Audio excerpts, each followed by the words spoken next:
Números 13, a partir do verso 1. O Senhor disse a Moisés: envie homens para fazer o reconhecimento da terra de Canaã, a terra que eu dou aos israelitas. Mande um líder de cada tribo de seus antepassados. Moisés fez conforme o Senhor ordenou. Do acampamento no deserto de Parã, enviou 12 homens, todos eles chefes das tribos de Israel. Agora vai lá para o verso 25.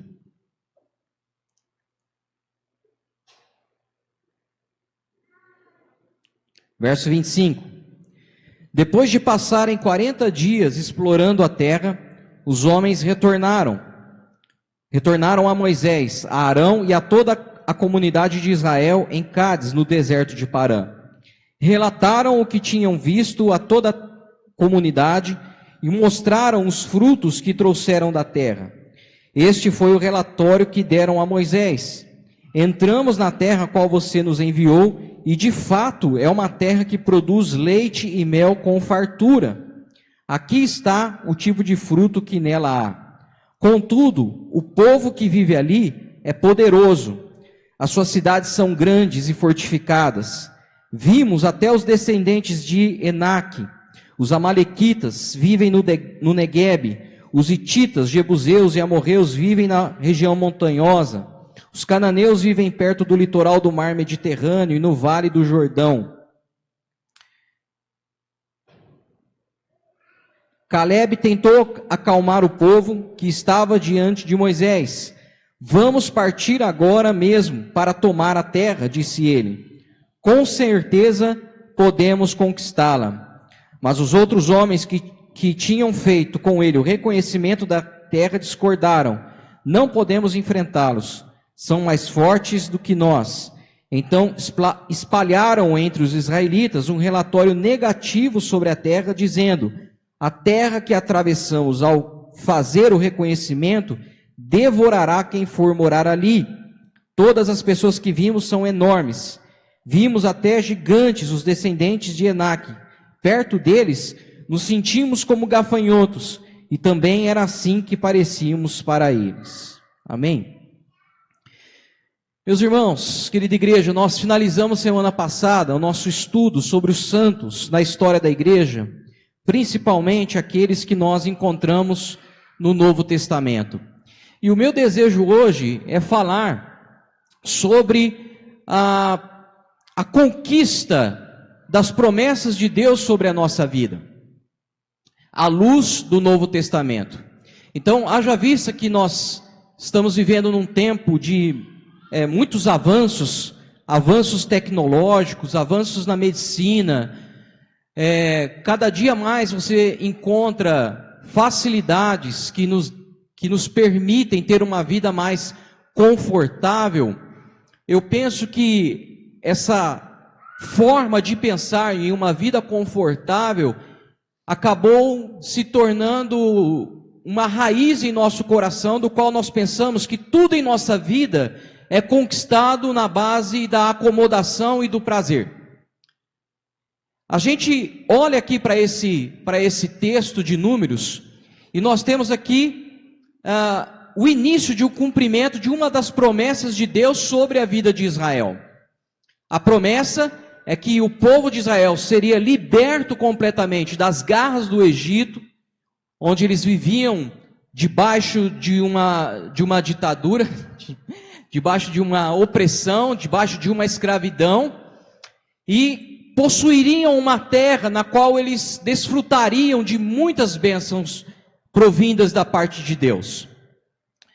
E olhando para o Novo Testamento, quando nós entregamos a nossa vida a Jesus, quando nós damos a nossa vida no altar de Cristo, e cantamos aqui hoje nessa manhã a referente à graça de Deus que nos alcança, lembrando que a graça de Deus é um favor imerecido, do qual nós não precisamos ter méritos nenhum para ser salvos, para ser alcançados pelo amor bendito de Deus. Nós pensamos que essa graça também nos fará conquistar coisas em Deus, dos quais nós não precisamos nos esforçar. do qual a gente só precisa fazer uma oração e está tudo certo, e a gente vai conquistar aquilo, e Deus vai nos dar, e vai abrir as portas e tudo mais. Por quê? Porque a gente tem essa visão da graça e ao mesmo tempo temos essa compreensão quando olhamos para o mundo virtual e para o mundo tecnológico que tem facilitado a nossa vida. Essa facilidade que nós encontramos hoje, na vida que nós vivemos hoje, ela cria essa falsa realidade para nós. Ela cria essa expectativa irreal de que tudo pode ser conquistado à base de um clique, à base de um benefício apenas.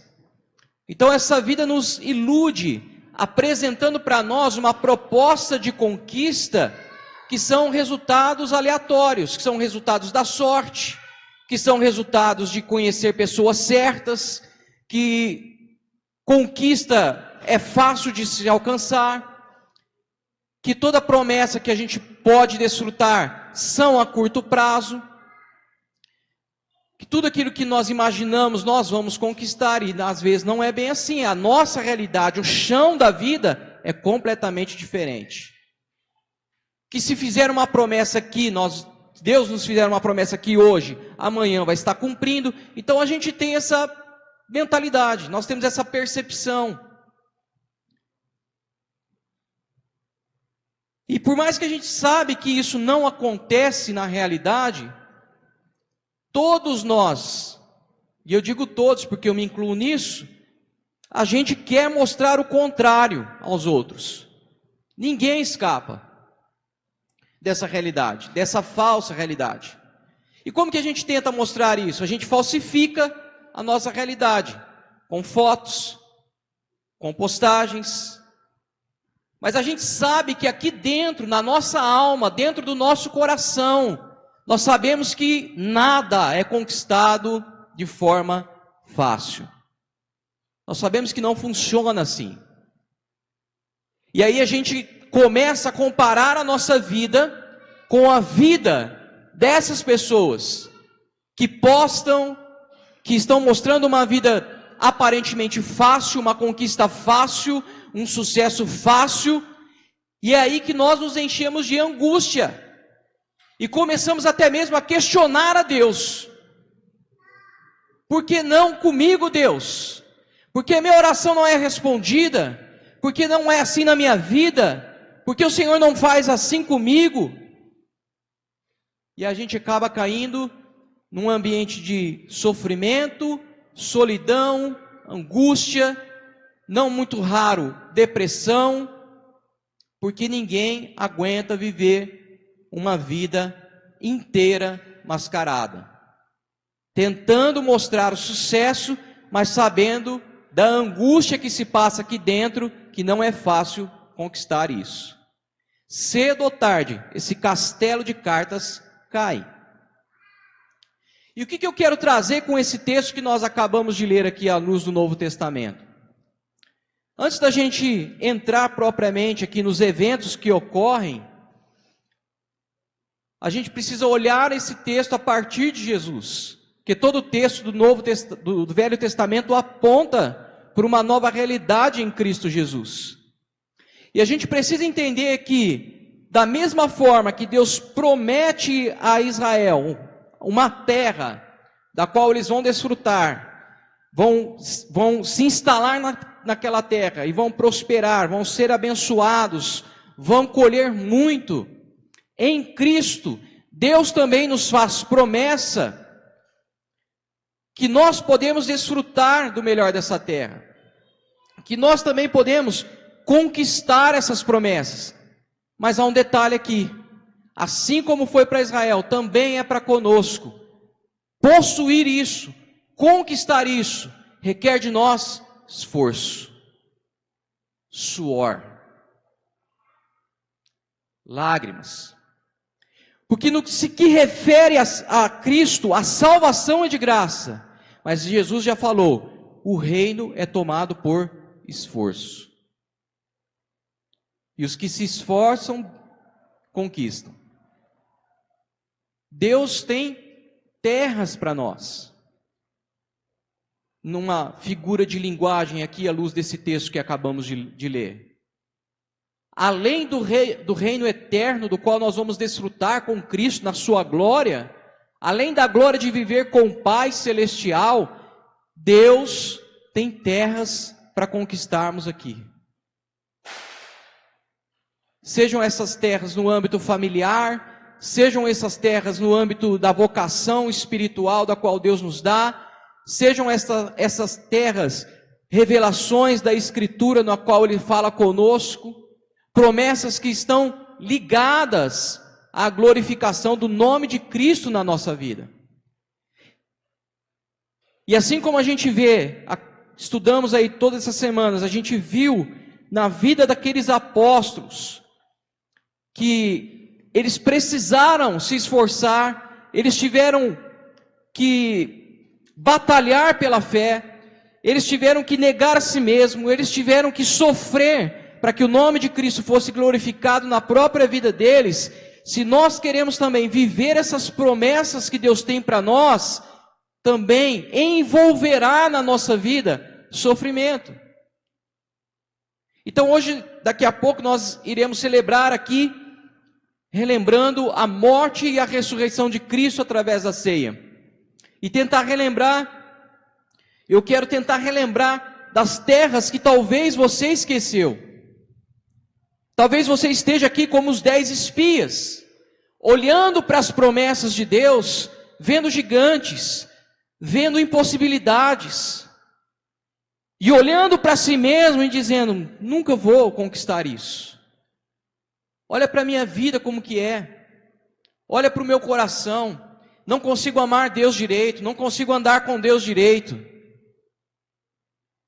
eu não presto.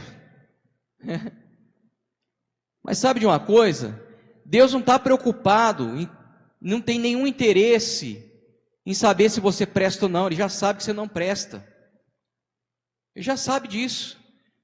Deus tem interesse em saber o quão disposto e desejoso você quer prestar um pouco mais. E aí que a transformação começa. Porque quando você está desejoso, quando você tem esperança de prestar um pouco mais, você começa a caminhar com Deus independente das suas falhas. Começa a crer que o poder de Deus pode transformar você. Começa a acreditar nas promessas que Deus fez ao seu coração. E começa a caminhar para cima dessas promessas. Promessas esquecidas. Quais são os gigantes que têm te atormentado? Quais são os gigantes que têm amedrontado o seu coração e impedido você de enxergar que aquele que prometeu é fiel para cumprir? Quais são os fantasmas nessa manhã que estão rondando o seu coração e não permitem você crer de fato que o poder de Deus pode fazer muito mais do que você pede ou imagina?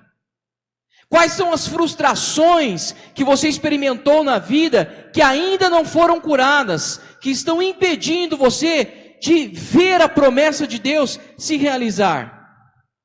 Quais são elas? Quais são as feridas que estão ainda não cicatrizadas, que impede você de caminhar para cima da promessa, para dentro da terra que mana leite e mel, que Deus prometeu ao seu coração? Entenda uma coisa, meus irmãos, que quando Deus nos faz uma promessa, Ele não está falando que vai cumprir amanhã. Há uma diferença entre promessa e cumprimento da promessa. E essa diferença é que para se alcançar a promessa, existe um caminho. Então, entre aquilo que Deus falou e entre aquilo que Deus vai realizar o que falou, existe um caminho. Entre aquilo que Deus fala e a manifestação do que Ele fala, tem um caminho. Mas tudo começa com uma palavra. Tudo começa com Deus queimando o seu coração. Ele fala com você através da Bíblia, Ele fala com você através de outras pessoas, Ele fala com você através de canções, através de um louvor, através de qualquer coisa. Deus sempre está falando, disse Jó. A todo momento, Ele está falando. É a gente que não escuta. Mas tudo começa com uma palavra. Deus vai queimando o seu coração com uma promessa. Ele coloca uma promessa no seu coração. Coloca um sonho no seu coração. Te dá uma percepção. Tudo começa com isso. E essa percepção, essa palavra, esse sonho, vai sendo confirmada por pessoas ao nosso redor. Alguém vem e confirma aquilo que Deus falou no seu coração. Mas começou com a palavra. Pelo Evangelho, você leu a Bíblia ali, um verso saltou aos seus olhos, queimou seu coração. Aí vem outra pessoa, confirma. Você vai percebendo, né, que aquele verso, ele cresce dentro de você. Ou aquela palavra, aquela escritura, aquela parte do Evangelho queima em sua alma, mexe com você. E isso vai sendo confirmado por pessoas ao seu redor. Até mesmo pessoas desconhecidas. Eu me lembro que quando a gente estava com a igreja lá no Paiva, eu estava muito angustiado com algumas coisas lá na igreja, mas não contei para ninguém, nem para os irmãos mais próximos de mim, que era o Douglas, o Cleiton, estavam mais próximos ali. Não contei para ninguém, fiquei quieto, fiquei na minha ali. E um outro lugar onde eu trabalhava, do nada, alguém pediu para ter uma oração lá todo dia de manhã. Ficaram sabendo que eu era crente, porque eu era um crente meio 007, não falava para ninguém. João, você consegue orar com a gente todo dia de manhã? Nos trazer um versículo? Bora, vamos fazer isso. E aí começamos a orar ali, por algumas semanas, todos os dias de manhã, eu trazia um versículo ali bem rápido, coisa de 5 minutos, orávamos ali, abençoando o dia, abençoando a empresa, as pessoas que estavam ali. Aí teve um dia lá que eu descobri que tinha uma outra crente 007, e essa aí era do reteté, sabe, aquelas tia do coque, do fogo, sabe, Guilherme? De repente, rapaz, a mulher começou a orar em línguas lá na empresa. Meu Deus do céu, falei, o que eu vou fazer agora? E a tia começou lá naquele reteté, aí você já sabe, crente meio reformado, né, fica assim, né, fica meio paradão, o que vai acontecer agora? A tia foi numa pessoa lá, começou a profetizar, e profetizou, e falou. De repente essa mulher vem para o meu rumo, até me arrepia aqui, Jesus amado. E ela começou a falar tudo aquilo que estava angustiando no meu coração. Tudo aquilo que Deus estava falando comigo, mas eu não tinha compartilhado com ninguém. Ei, essa tia da limpeza é boa, rapaz. Começou a falar com ela ali, e ministrando, e falando, confirmando as promessas que Deus já havia incendiado meu coração. Pessoa desconhecida. Não conversávamos, não falávamos sobre essas coisas, e Deus, através dela, confirmando. O que é o meu ponto aqui? O meu ponto aqui é que Deus tem promessas para você. E às vezes você está como eu, angustiado, porque você olha para as promessas que Deus fez e olha para a realidade. Olha para as promessas e olha para a realidade. Olha para as promessas, olha para a realidade. Aí você vê, não vai, isso aí é coisa da minha cabeça.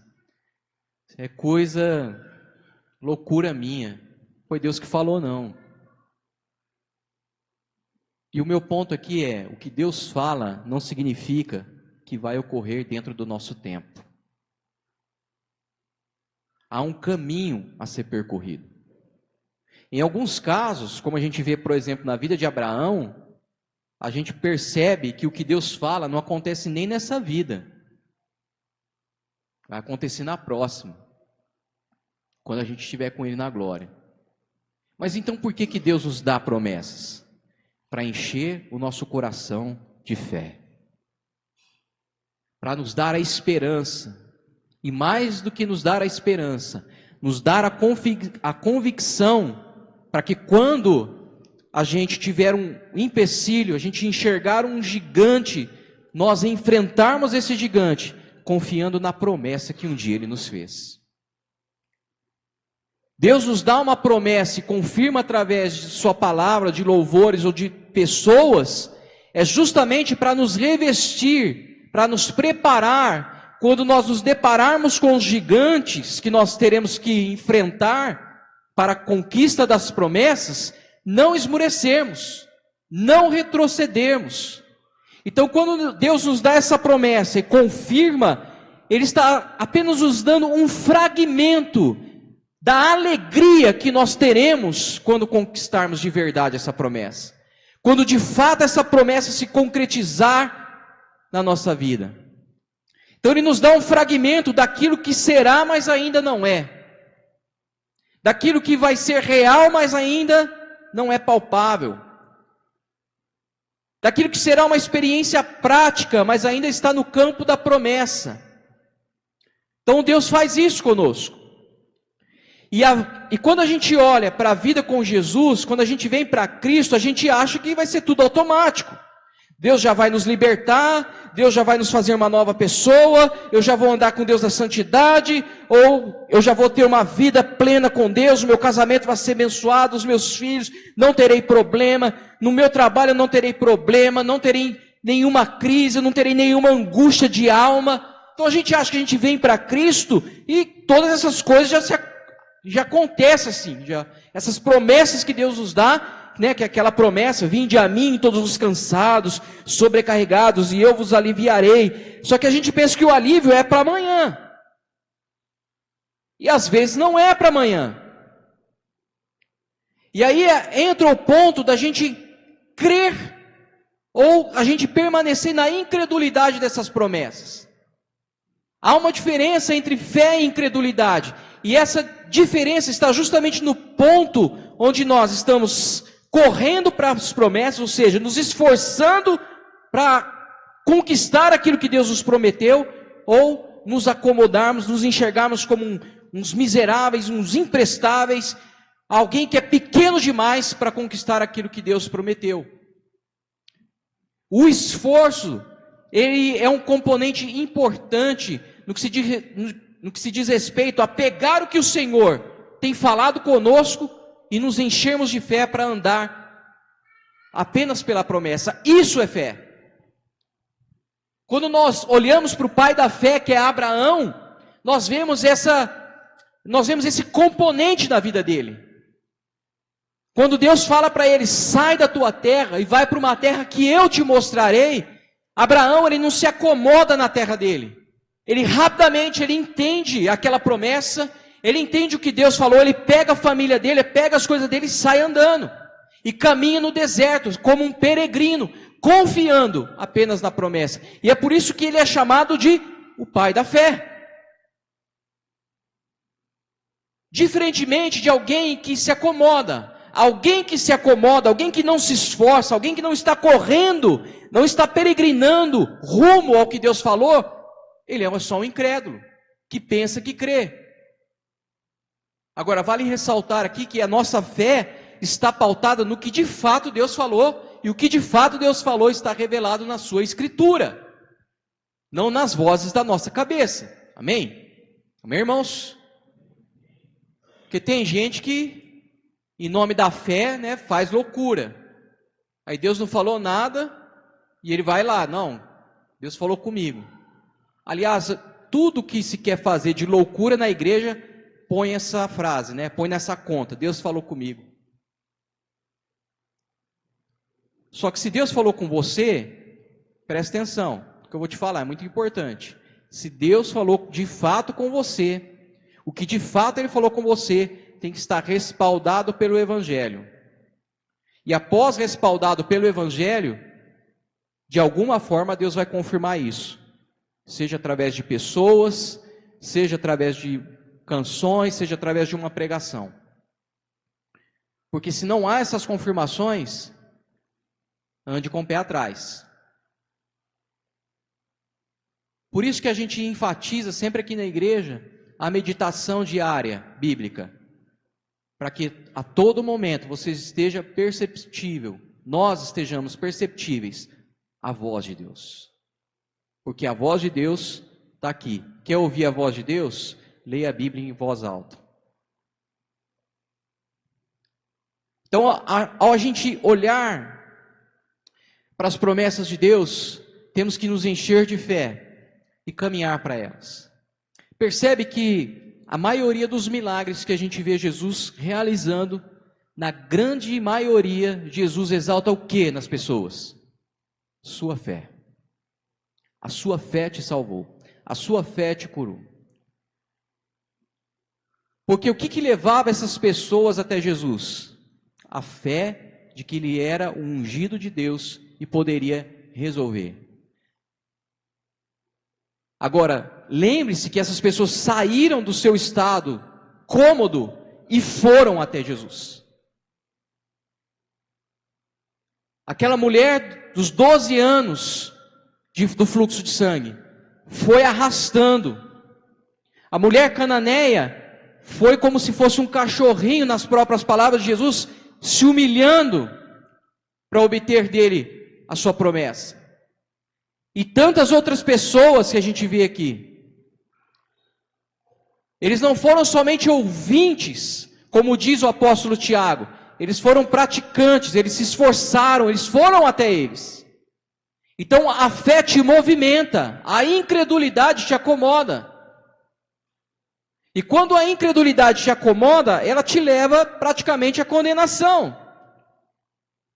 O fato determinante aqui, que nós podemos refletir nessa manhã, é perguntar para nós mesmos, com que olhos nós temos enxergado as promessas de Deus?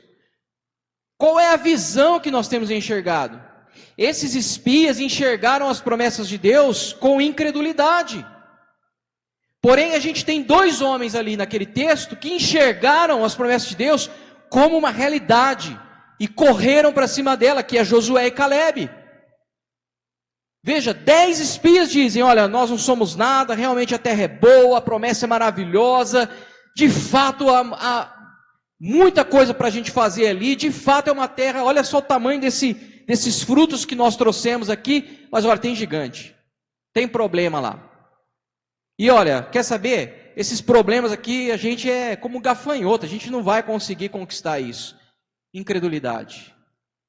Diferente de Calebe, olha, vamos subir para a terra, porque certamente nós prevaleceremos contra ela. A visão de Calebe, a visão de Josué era completamente diferente. Não era uma visão de conforto, era uma visão de esforço, era uma visão de fé que o enchia de coragem para enfrentar o que tivesse que enfrentar em Deus e correr rumo ao que Ele prometeu. Então, pergunte-se a si mesmo nessa manhã: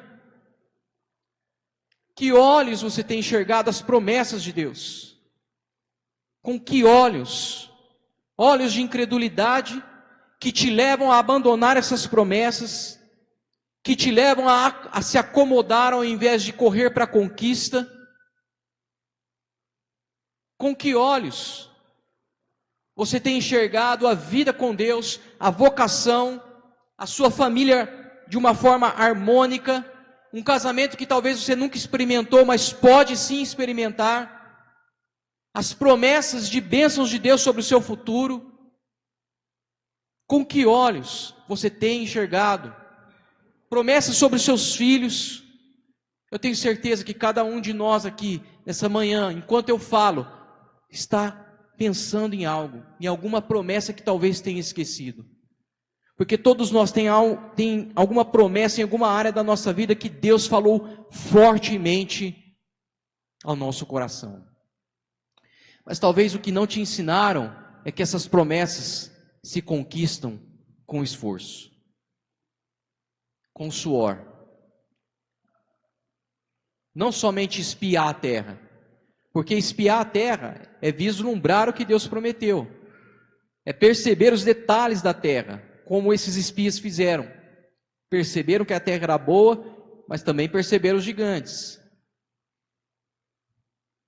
Só que o que a gente faz diante disso? O que a gente faz com isso que Deus nos colocou agora? Promessas que têm desafios a serem superados. Nós podemos ficar na incredulidade e nos acomodarmos, ou podemos nos encher de fé para correr para aquilo que Deus nos deu. E os desafios que Deus nos dá são justamente para mudar características em nós, para que quando a gente possuir essas terras de fato, experimentar a manifestação da promessa de Deus, essa promessa não nos embriague para que a gente abandone o Cristo. O que Deus queria fazer com os israelitas, e foi o que de fato ele fez, foi mudar a identidade desses israelitas. Porque eles vinham de uma identidade escrava, de um pensamento escravo. Tanto é que em muitos momentos, se você ler ali Deuteronômio, Números, se você for lendo ali esses livros subsequentes, você vai perceber que em várias ocasiões esses israelitas pensaram que era melhor ter ficado no Egito. Pensavam que ao invés de passar por tudo que estavam passando, era melhor ter ficado lá, morrido debaixo da mão de Faraó. Então Deus nos dá desafios justamente para mudar essa identidade escrava nossa. Essa mentalidade de que achar que a escravidão é melhor do que a liberdade conquistada com desafios. Então, entre a promessa que Deus nos fez e o cumprimento dela, há esse caminho de transformação de identidade, de caráter, de mentalidade.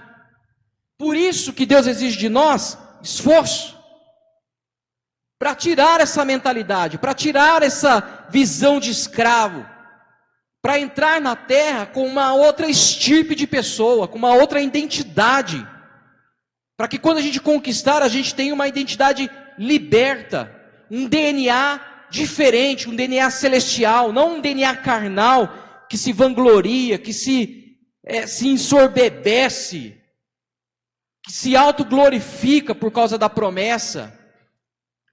Deus muda o DNA para que a gente possa experimentar com esse DNA celestial de humildade, o mesmo DNA de Cristo que abandona a sua glória e experimenta a boa, agradável, perfeita vontade de Deus como homens espirituais. Gente que não se perde diante da conquista. Gente que não perde o coração, não perde a paixão, não perde o desejo, o amor por Deus. Quantas pessoas você não conhece que ao conquistar algo em Deus se perderam? Era melhor não ter conquistado. Abandonaram a Deus, abandonaram a vida com Deus, abandonaram o Evangelho, abandonaram os irmãos. E essa é a principal razão porque Deus traz dentro da promessa desafios para mudar esse DNA. Desafios para que ninguém se acomode. Desafios para que a gente não tenha um olhar pequeno da graça. Um olhar confortável, numa maneira contrária de viver diante de Deus. Alguns, infelizmente, no reino de Deus, morrerão apenas com as promessas, porque não estão dispostos a enfrentar os desafios que a promessa exige. E passam e escolhem enxergar as promessas com uma visão incrédula, justamente porque exige suor. E qual que é a unidade da fé? Qual que é a utilidade da fé? É justamente receber o que a graça oferece. Só que a fé exige esforço.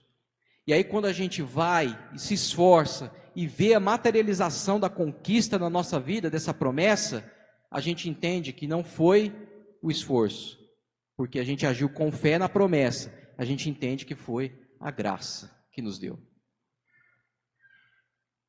A graça, ela é a oferta de salvação eterna, paga por preço, por esforço, por suor, inclusive de sangue do Cristo. E aí todo o restante, Deus nos chama para estar lutando com Ele. Então a salvação foi paga com suor e sangue de Cristo. Mas essa identidade do Cristo agora é paga com o nosso suor. Paga aqui entre aspas, né? Paga no sentido de ter fé de continuar caminhando. E a primeira coisa que você precisa para manter uma fé acesa no seu coração é saber quem foi que te prometeu. Quem foi que fez a promessa ao seu coração? Você só se esforçará, você só estará disposto ao sacrifício, a caminhar para a conquista da promessa, quando você descobrir quem foi que te prometeu? Quem foi que te enviou?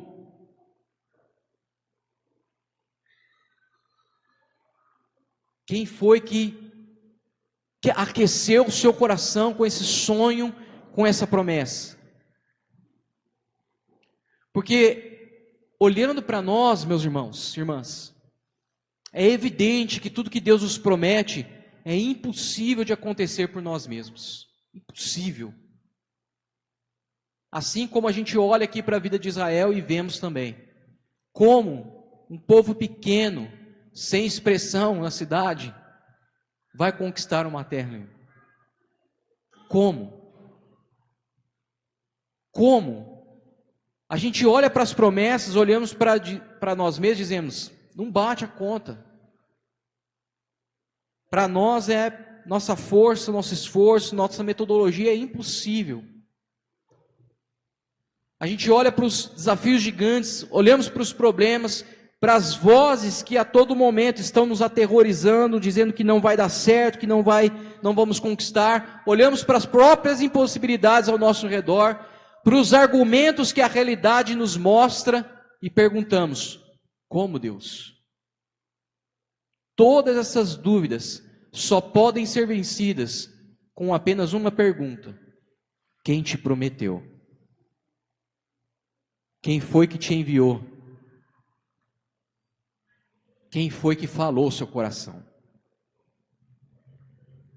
E assim como Israel foi liberto do Egito, foi liberto de Faraó, de uma vida miserável, o que era impossível para eles, nós também somos esses alvos da impossibilidade do mundo. Porque Deus nos alcançou. Deus nos salvou.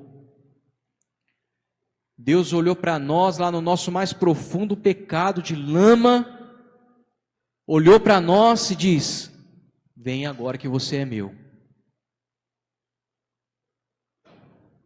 E agora nós podemos desfrutar do que Deus tem do melhor para nós. Assim como Israel foi liberto por milagres, de uma forma impossível, nós também em Cristo fomos libertos, de uma maneira que não poderíamos imaginar. Mas agora, para desfrutarmos dessa vida plena, nós precisamos enfrentar gigantes. E enfrentar gigantes significa confiar naquele que nos prometeu. Nós jamais, em nossa plena sã consciência, pensaríamos em sair de onde saímos, de onde Deus nos libertou, para onde Deus está nos colocando hoje. E se foi assim com a nossa salvação, também o será com cada promessa que Deus falou no nosso coração.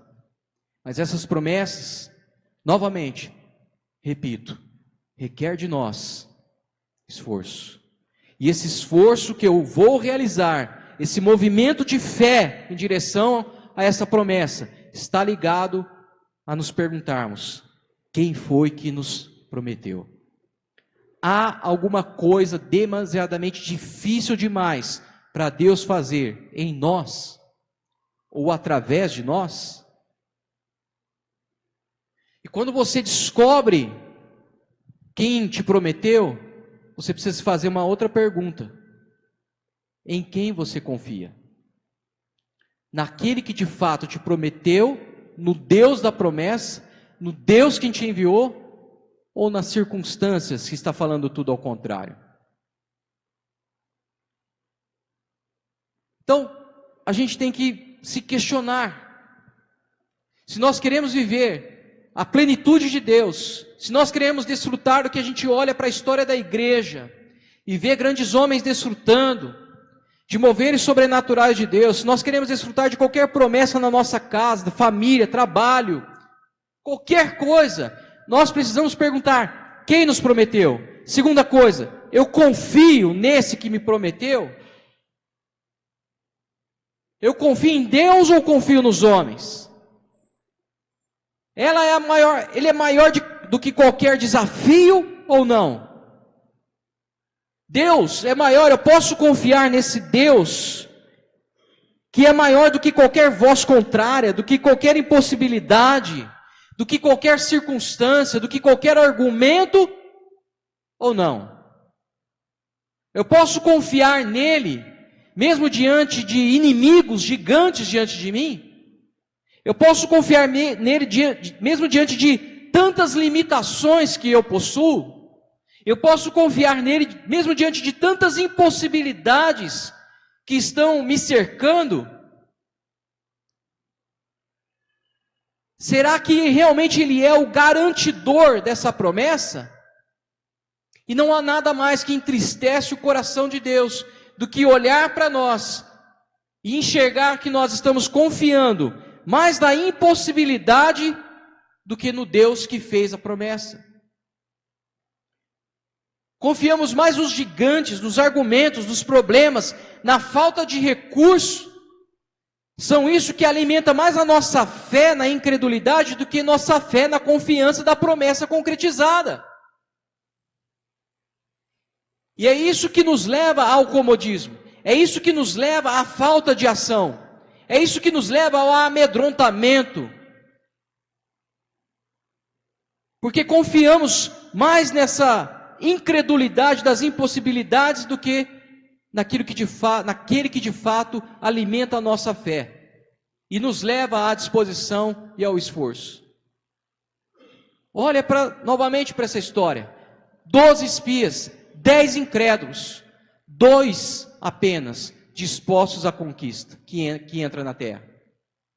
Agora, quem é que entra na terra?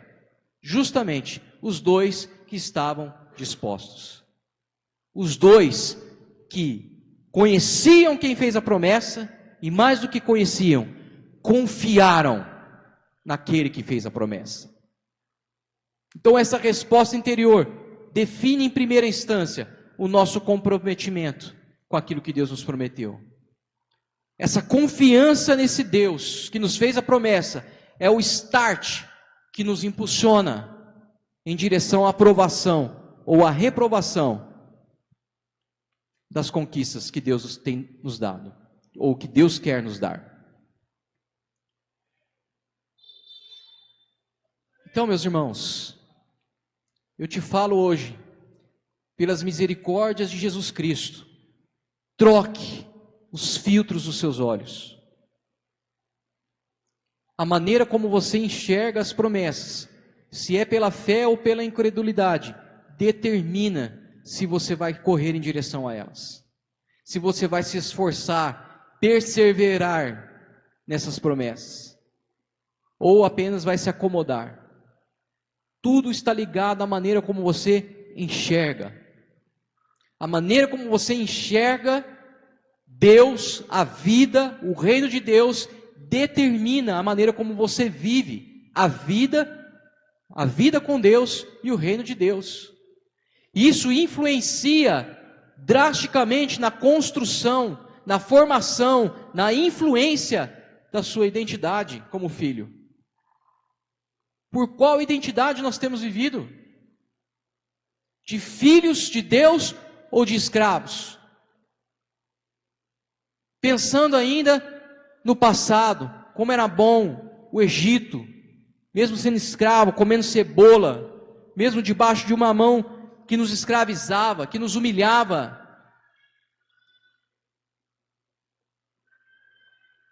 A frequência, a comparação com o passado é sinal de uma identidade ainda escrava, inclusive de experiências boas. Sabe aquele saudosismo? Ah, lá no passado, quando eu era assim, quando eu tinha isso. Coisas boas. Mas eu quero te dizer algo para você nessa manhã. Deus tem coisas novas para você. Deus tem experiências novas para você. Porque a vida é vivida de glória em glória. O que marca, o que molda as nossas atitudes diante das promessas é a maneira como nós temos enxergado elas. E essa maneira determina a nossa identidade de escravo ou de filho. De acordo com esse filtro que a gente olha a vida com Deus, a promessa com Deus, a gente se move ou se acomoda, a gente avança ou retrocede. Como o trecho daquele louvor, né, bem famoso, da Legião Urbana lá, quem roubou nossa coragem? Quem é que roubou a sua coragem? Quem tem roubado a sua coragem? Eu posso te dar uma dica. São os filtros que você tem colocado sobre os seus olhos. Esse filtro, ele pode alimentar a sua fé ou a sua incredulidade. Que na verdade é fé. No final é tudo fé. Ou você tem fé em Deus, ou você tem fé na impossibilidade. Mas a gente chama de incredulidade para dar um entendimento melhor. E esses filtros, eles vêm com a experiência, eles vêm com os fracassos, ele vem com o sofrimento. Talvez você viveu uma vida complicada. E talvez são esses filtros que têm permanecido diante dos seus olhos. A gente tem sempre, a todo momento, estar vigiando para que os nossos olhos sejam bons. Porque nas palavras de Jesus, se os teus olhos forem bons, todo o teu corpo terá luz. Então tudo está ligado à maneira como nós enxergamos. Talvez você foi manipulado, você foi escravizado emocionalmente, escravizado socialmente. Eu tenho peso, tenho a culpa, falta de recurso, uma vida sem perspectiva de futuro, uma vida codependente de alguém sempre estar te dizendo o que fazer, uma vida dependente de alguém sempre te estar dando um propósito, e isso moldou a sua identidade. Mas Deus tem um caminho novo para você. Uma vida de liberdade. Uma vida liberta. Uma vida para caminhar com a consciência em equilíbrio diante de Deus. Assim como Israel tinha essa promessa. E a maneira como eles enxergaram essa promessa foi determinante para eles entrarem ou não na terra. Nós também temos promessas de Deus. E agora, livres, nós podemos escolher, porque de fato Deus nos libertou. Paulo vai escrever aos Coríntios que nós já fomos livres de toda a escravidão do pecado, que já somos completamente libertos, mas podemos escolher nessa manhã, continuar agindo e pensando como escravos, e por causa disso, acomodado numa vida miserável, sem propósito, sem futuro, ou escolher nos esforçarmos em caminhar na direção da promessa de Deus. Deus realizou vários milagres sobrenaturais para tornar Israel livre. Fogo caiu do céu, praga, doença, morte dos primogênitos. Passou o anjo da morte, lá levou todo aquele que não tinha a marca do sangue. Milagres extraordinários. O mar se abriu, o povo passou no mar, na terra seca, enquanto os egípcios morreram afogados. Coisa de outro mundo, de Steven Spielberg. Comida caía do céu todo dia de manhã para eles, no deserto. Mas a mentalidade ainda era uma mentalidade escrava. Uma identidade escrava. É melhor estar no Egito, era melhor comer cebola, era melhor ter morrido lá.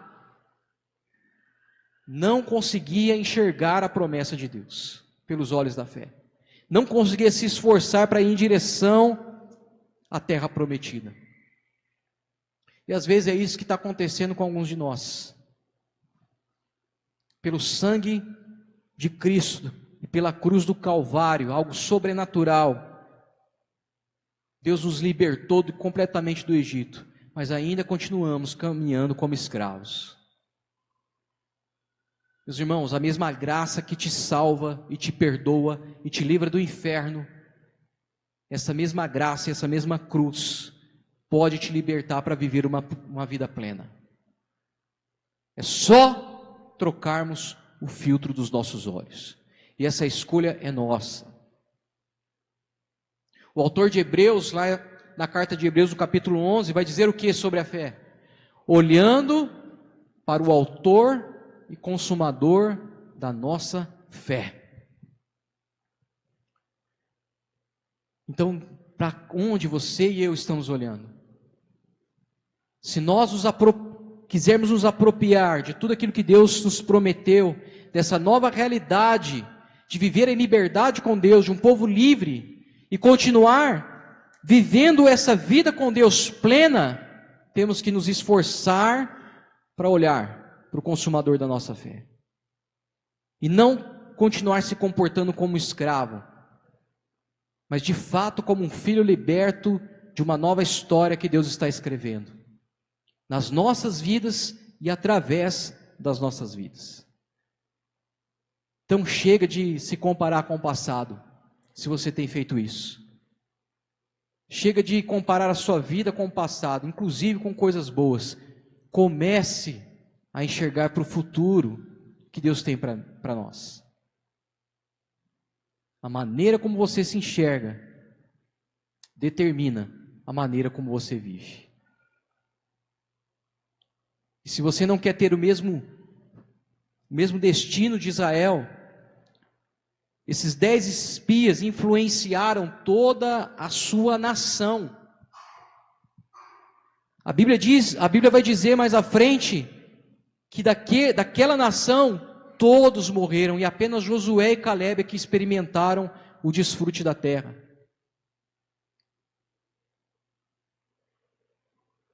Se você não quer ter esse mesmo destino de ficar apenas com a promessa, te peço em nome de Jesus essa manhã, troque os filtros dos seus olhos sobre a sua vida, até mesmo sobre a nossa igreja. Essa igreja não cresce. Esse pastor aí cabeludo está em pecado, não é possível. Essa igreja não tem agenda, preciso de uma agenda. Nada acontece na minha vida, meu casamento, meus filhos, minha esposa.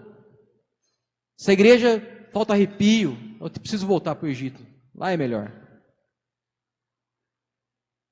Filtros do passado te impedem de viver uma nova história em Deus. O desejo de voltar àquela velha experiência que tinha antes te impedem de viver o que Deus tem de novo para ti. Por isso que é importante a gente se cercar de pessoas que reafirmam a nossa fé, que estimulam as promessas de Deus no nosso coração, que reforçam a nossa identidade, como eu falei aqui alguns domingos passados sobre Barnabé, que nos incentivam sempre a estar crescendo, avançando, amadurecendo, sendo menos dependente das opiniões e mais perceptíveis a Deus, identificando até mesmo a voz de Deus na boca do outro. Troque seus filtros. E por fim, elimine a cobiça do coração. Porque isso é um fator determinante também para a gente conquistar ou não o que Deus tem para nós. Abra sua Bíblia comigo, lá em Tiago, capítulo 4.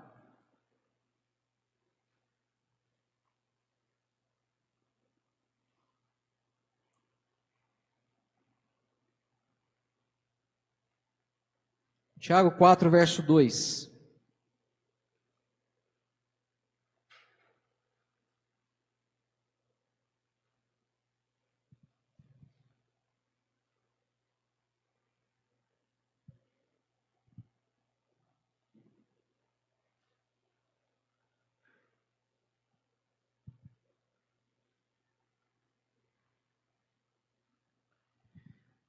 Tiago 4, verso 2 diz o seguinte: cobiçais e nada tendes, matais e invejais e nada podeis obter, viveis a lutar e a fazer guerras, e nada tendes porque não pedis, pedis e não recebeis, porque pedis mal, para esbanjardes em vossos prazeres.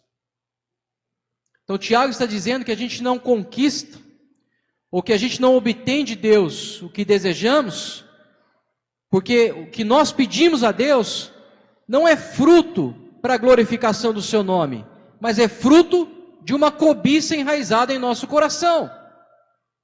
É fruto de um desejo apenas de ter prazer naquilo. E você sabe que é exatamente isso que a gente vê na história de Israel? Porque embora não esteja explícito aqui nesse texto de Números 13, lá em Números 11, quero ler esse texto, não precisa abrir lá, eu só vou ler ele. No verso 4 diz o seguinte: o bando de estrangeiros que viajava com os israelitas começou a desejar, em algumas versões diz cobiçar, desejar intensamente a comida do Egito. E o povo de Israel também começou a se queixar. Ah, se tivéssemos carne para comer, que saudade dos peixes que comíamos de graça no Egito. Também tínhamos pepinos, melões, alhos, cebolas, alhos à vontade, mas agora perdemos o apetite. Não vemos outra coisa além desse maná. O povo de Israel começou a cobiçar o que experimentava na escravidão, ao invés de agradecer o que estava experimentando na liberdade. E Tiago vai dizer que a gente não tem nada porque a gente cobiça. E essa cobiça é só para a gente desfrutar, não tem nada a ver com glória de Deus, não tem nada a ver com experimentar uma promessa de Deus, não tem nada a ver com isso, tem a ver com o nosso prazer, nossa satisfação. Então a cobiça também nos impede de conquistar. Se você quer experimentar as promessas de Deus, não permita que essa promessa se torne um ídolo. Não permita que essa promessa contamine o seu coração com cobiça. A cobiça de ser reconhecido, a cobiça de uma reputação, a cobiça de um salário melhor, de um emprego melhor. Porque a cobiça também nos leva ao esforço, sim ou não? Quando você está cobiçando algo, você deseja muito aquilo, você luta por aquilo, você se esforça, você se sacrifica, você busca oportunidades, você faz economia, você trabalha dobrado, você sacrifica até valores da vida, por causa de algo que você está cobiçando. Sacrifica família, caráter, sacrifica tudo por algo que a cobiça estimula o seu coração. Quando se cobiça uma mulher, quando se cobiça um homem, você se desdobra para conquistar. Mente da sua pessoa, do seu passado, até mesmo do seu futuro. Tudo para ter aquilo que você está cobiçando. Mas qual que é a diferença da cobiça que nos leva ao esforço e da fé que nos leva também ao esforço da conquista da promessa? É que na cobiça eu faço isso para ter prazer, mas na fé eu faço isso para a glória de Deus. No final, quem é glorificado é Ele. Não tem nada a ver comigo. Não tem nada a ver comigo. Não tem nada a ver com a minha pessoa, com o meu coração. Não tem nada a ver com a minha glória, com a minha reputação, com a minha imagem. Com o que eu quero que as pessoas pensem de mim. Com o meu status social, não tem nada a ver. Tem a ver com a glória de Deus. Tudo para a glória dEle. Porque dEle, por Ele, para Ele, são todas as coisas. O mesmo Tiago vai dizer que a gente só é tentado pela cobiça do nosso coração. E quando essa cobiça nos seduz, uma vez que ela concebeu, o pecado nasce. Então, a promessa de Deus pode, talvez, em algum momento influenciar. Por isso que você precisa ter os olhos bons. O povo de Israel ainda nutria esse desejo de ser escravo.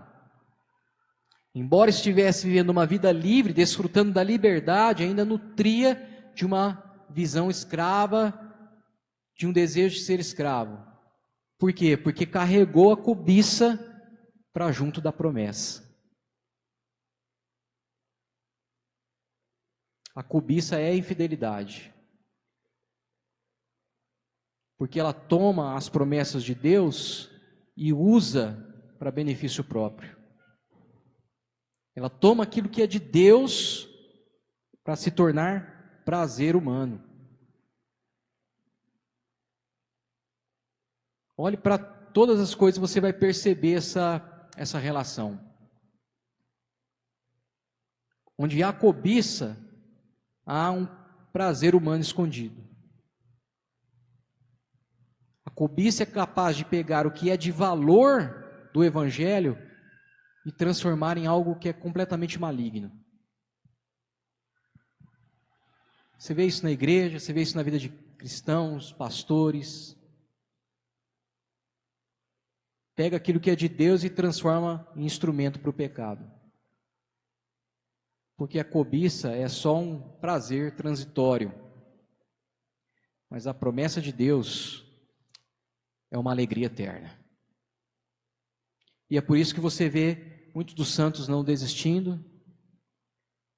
Você vê na própria história da igreja, muitos que enfrentaram desafios, crises, perplexidades, mas permaneceram. John Piper, ele vai escrever no seu livro Lutando contra a Incredulidade, definindo a cobiça dessa forma: o desejo de qualquer outra coisa, senão Deus, de uma forma que revele uma perda de contentamento, ou seja, uma perda de alegria em Deus, uma perda de satisfação nele, é cobiça. A cobiça é justamente um coração dividido entre dois deuses. E Paulo chama isso de idolatria. Queria chamar os irmãos aqui para com louvor. Por isso que Israel, ele vai ser chamado de idólatra em muitos textos.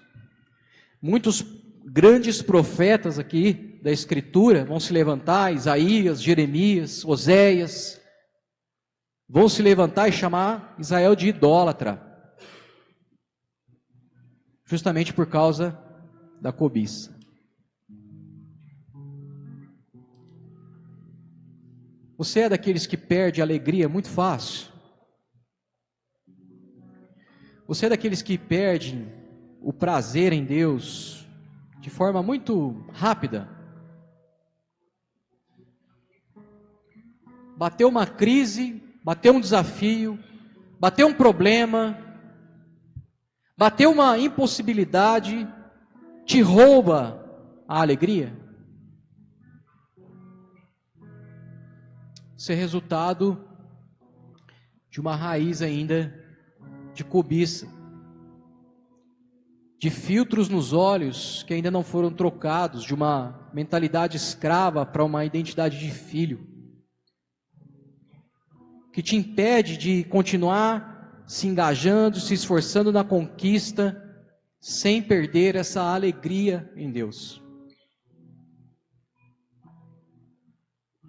Deus tem promessas para você?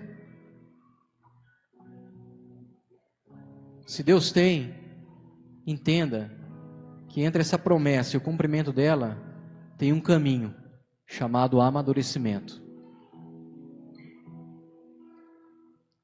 Entenda que fé é ir sempre de encontro a essa promessa,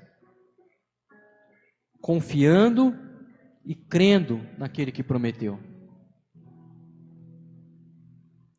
E a fé sempre está te movimentando, nunca te acomodando. Saiba quem prometeu. Mais do que saber, confie em quem prometeu. Se você tem promessas, troque os filtros dos seus olhos.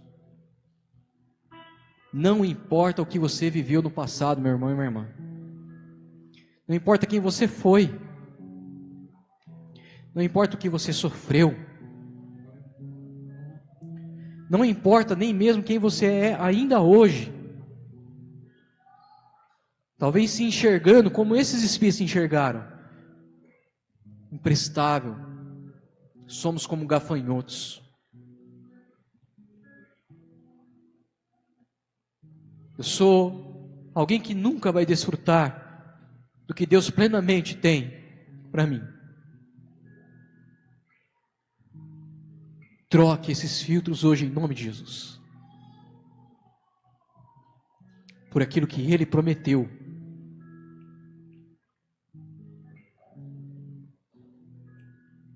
e remova a cobiça. Salmo 116 diz: Tu me farás conhecer a vereda da vida, a alegria plena da tua presença, um eterno prazer à tua direita. Conheça a presença de Deus e jamais você perderá a alegria. Feche os seus olhos onde você está. Tenha um momento de oração, de reflexão sobre tudo que nós falamos. Deixe o seu coração se acalmar diante de Deus nesse momento.